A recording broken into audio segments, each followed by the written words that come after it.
आखिर आम आदमी पार्टी के नेता ये क्यों कह रहे हैं कि दिल्ली में सरकार गिराने की साजिश हो रही है? हम आपको उनकी बात सुनाएंगे। इसके साथ ही बात होगी लालू यादव की बेटी मीसा भारती की, जो कल तक पीएम मोदी को जेल भेजने का दावा कर रही थी, लेकिन आज ये कह रही हैं कि उनके बयान को तोड़ मरोड़ कर पेश किया गया।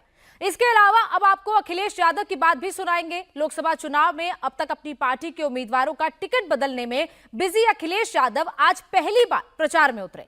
उन्होंने किस तरह मोदी सरकार को उखाड़ फेंकने का वादा किया, वो भी आपको दिखाएंगे। लेकिन सबसे पहले बात दिल्ली के शराब घोटाले की। शराब घोटाले में मनीष सिसोदिया और के कविता को कोर्ट से आज भी राहत नहीं मिली। दिल्ली के राउज एवेन्यू कोर्ट में आज इन दोनों नेताओं की याचिका पर अलग अलग सुनवाई हुई। मनीष सिसोदिया ने यह कहते हुए अंतरिम जमानत की याचिका की थी कि उन्हें लोकसभा चुनाव में पार्टी का प्रचार करना है।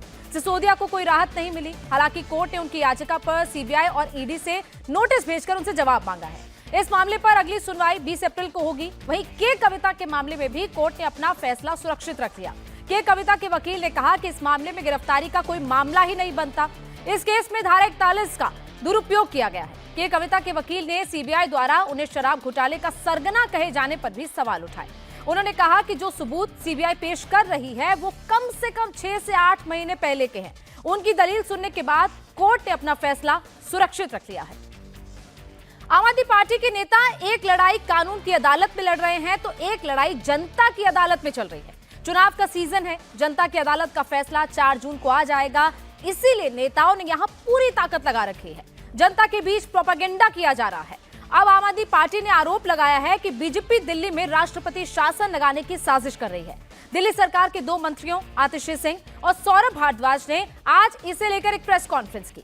आतिशी ने 4-5 ऐसी वजह गिनवा दी जिससे आम आदमी पार्टी इस नतीजे पर पहुंची है कि दिल्ली में उनकी सरकार को गिराने की प्लानिंग हो रही है। आतिशी ने कहा कि दिल्ली के उपराज्यपाल भी इस साजिश में शामिल हैं।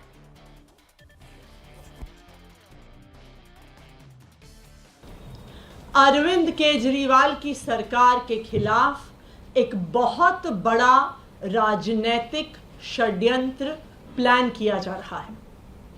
हमें विश्वसनीय सूत्रों से पता चला है कि आने वाले कुछ दिनों में केंद्र सरकार, भारतीय जनता पार्टी शासित केंद्र सरकार दिल्ली में राष्ट्रपति शासन लगाने वाली है। इसके कई संकेत पिछले कुछ दिनों से दिख रहे हैं। हम पिछले कई दिनों से देख रहे हैं कि दिल्ली में किसी भी अफसर की पोस्टिंग नहीं हो रही है। जो आईएएस अफसर हैं उनकी पोस्टिंग एमएचए द्वारा कंट्रोल्ड होती है, लेकिन पिछले कई महीनों से किसी भी सीनियर आईएएस अफसर की पोस्टिंग दिल्ली में नहीं हुई। दूसरी बात, दिल्ली के अंदर कई विभाग खाली हैं, वहां पर अफसर पोस्टेड नहीं है, लेकिन फिर भी दिल्ली के अंदर किसी भी अफसर को नहीं लगाया जा रहा। तीसरी बात, एलजी साहब पिछले 1 हफ्ते से एमएचए को बार बार बिना किसी कारण के दिल्ली सरकार को लेके चिट्ठियां लिख रहे हैं। कहते हैं कि मंत्रीगण मीटिंग में नहीं आते, कहते हैं कि मुझे चर्चा करनी है, मैंने मीटिंग पे बुला रहा हूं, ये मीटिंग में नहीं आ रहे हैं। ये वही एलजी साहब हैं जो कोर्ट में खड़े होके कहते हैं कि जी ये ट्रांसफर्ड सब्जेक्ट है, मेरा इससे कोई लेना देना नहीं है। तो जब आप कोर्ट में कहते हैं कि आपका पानी के मुद्दे से, पोल्यूशन के मुद्दे से कोई लेना देना नहीं है, जब वो ट्रांसफर्ड सब्जेक्ट है, तो आप एमएचए में उसके बारे में चिट्ठी क्यों लिख रहे हैं?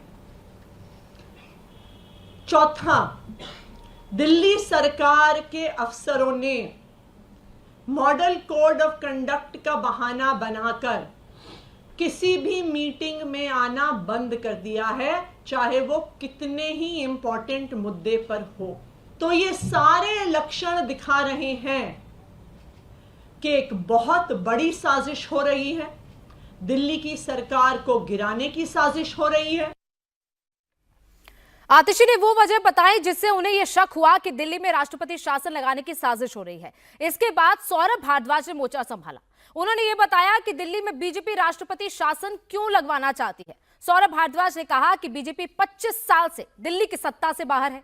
उन्होंने कहा कि 2015 और 2020 के विधानसभा चुनाव में पीएम मोदी ने दिल्ली में ताबड़तोड़ रैलियां की। होम मिनिस्टर अमित शाह ने घर घर जाकर वोट मांगे, फिर भी बीजेपी की करारी हार हुई। इसी से बीजेपी चिड़ी हुई है और राष्ट्रपति शासन लगाकर दिल्ली पर कब्जा करना चाहती है। पिछले 25 सालों से भारतीय जनता पार्टी दिल्ली की सत्ता से बाहर है।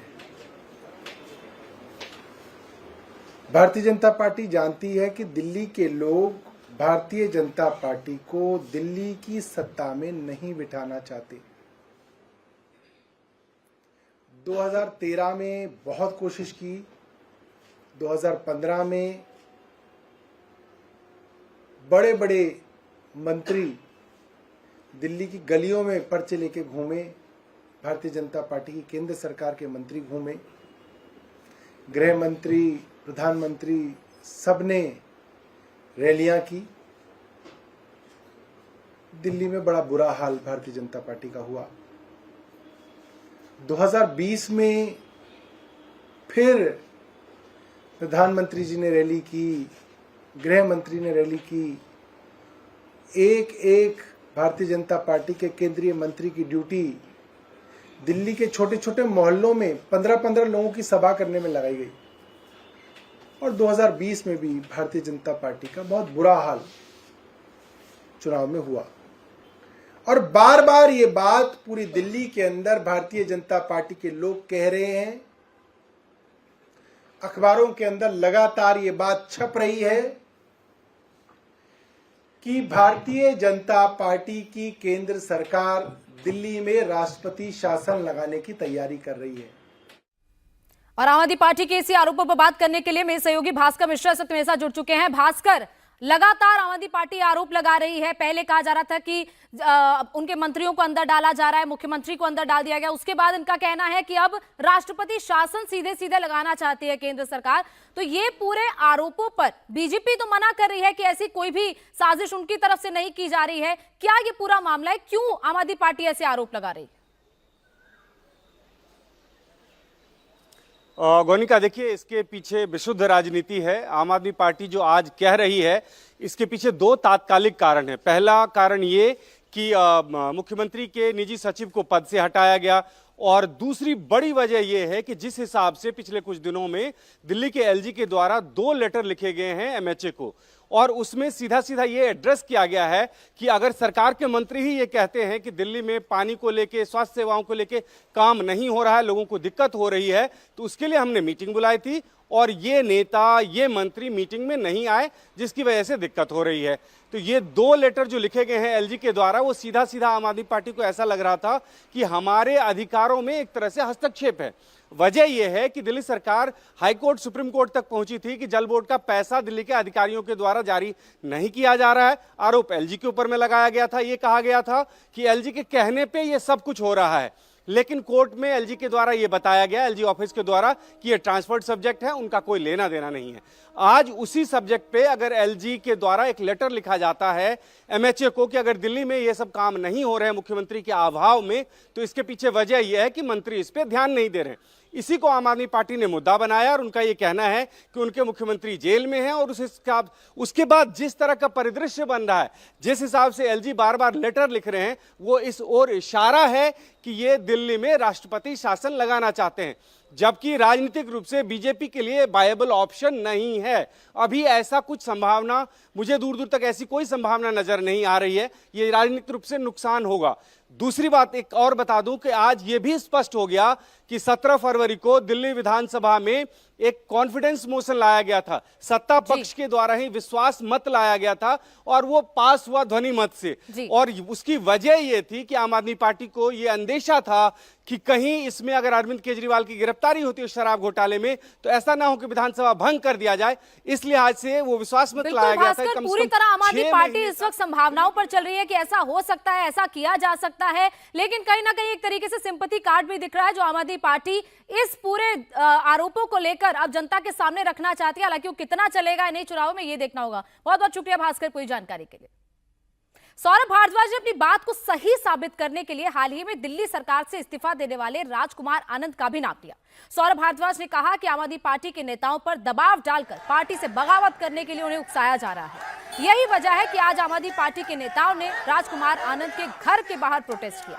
हालांकि प्रोटेस्ट का बहाना यह बनाया गया कि राजकुमार आनंद अपने विधानसभा क्षेत्र में पानी का इंतजाम नहीं करवा पा रहे। लेकिन जब हमारे संवाददाता विशाल पांडे ने उनसे बात की तो यह साफ हो गया कि वो पार्टी से बगावत करने की वजह से राजकुमार आनंद से नाराज है।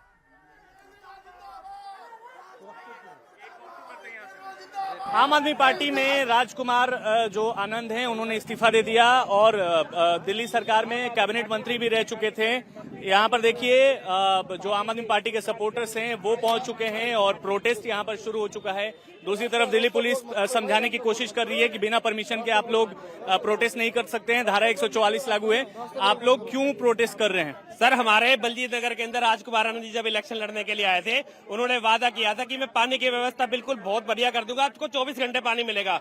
लेकिन आप ये देखिए कैसे कैसे बुजुर्ग लेडीज हैं, 80-80 साल के आदमी डब्बे उठा करके चल रहे हैं, सारी लाइनें काट दी हैं हमारी, हमारा पानी कहीं से नहीं आ रहा। हमारे जो बोरिंग के अगर हम पानी काम चलाऊ ले लेते थे। लेकिन इतने सालों से जब वो थे आम आदमी पार्टी में, तब आप लोग को ये बात क्यों नहीं याद है? जब इस्तीफा दिया तब आप लोग क्यों प्रोटेस्ट? सर, हम 6 महीने से लगातार एमएलए ऑफिस के लगातार चक्कर काट रहे हैं, लेकिन वहाँ पे वो मिलते ही नहीं है। उन्हें एक दिन के लिए जनता दरबार लगाने के वादा कर रखा था कि बुधवार को मैं मिलूंगा। आप लोग नारा तो लगा रहे हैं कि राजकुमार आनंद ईडी से डर गए। बिल्कुल सर, ईडी से डर के भाग गया, जनता को बीच में तराई मामले के अंदर छोड़ गया है। कोई पानी का जो वादा है उससे डर के भाग गया, वो पूरा नहीं करना चाह रहा, बिक गया है वो। क्यों इस्तीफा दिया, क्या लगता है? ईडी से डर कर इस्तीफा दिया है। उनका कहना है कि पार्टी जिन नीतियों पर आई थी उन नीतियों पर काम नहीं कर रही है, इस वजह से मैं आम आदमी पार्टी छोड़ रहा हूँ। नहीं, ये तो सरासर झूठ बोल रहे हैं वो। अगर पार्टियों ने नीतियों पे काम नहीं किया होता तो राजकुमार 2 साल में या 5 साल में चुनाव जीतते ही समाज कल्याण मंत्री नहीं बनते।